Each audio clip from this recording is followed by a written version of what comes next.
B'wiċċu għad-dawl u bil-ġenituri bħuħ u bit-tfajla mbikma fuq il-bankijiet ta' wara tal-awla, William Aġus ittieħed lejn il-faċilità korrettiva ta' Kordin wara li ġie kkundannat sentenza minima ta' 3 snin ħabs u mmultat 3,000 euro.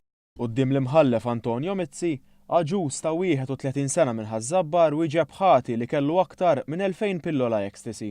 Il-każ seħħ fl-2004 meta Aġus kellu 18-il sena u nqabad fil-fatt bid-droga qrib il-Knisja ta' San Bastjan f'Ħal-Qormi.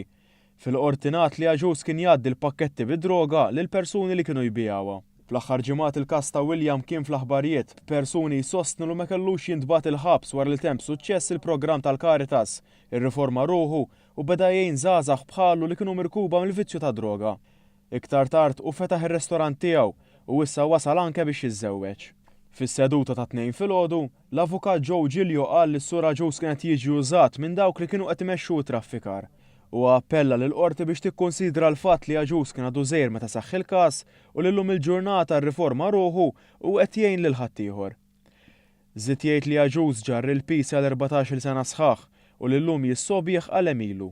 Il-prosekuzzjoni mmexxija mill-avukat Ġanella Busuttil argumentat li minkejja l-fatt li Aġus ir-riforma ruħu u li ilu 10 snin nadif mid-droga, xorta waħda nqabad fl-akbar qabda tal-ecstasy sa dak iż-żmien. Fakkret li kieku l-pirm li ma ġewx interċettati mill-pulizija dawn inbelaw minn żgħażagħ u appellat lil qorti biex tqis il-fatt li kulħadd għandu jħallas għal emilu għadda kemm ikun għadda żmien.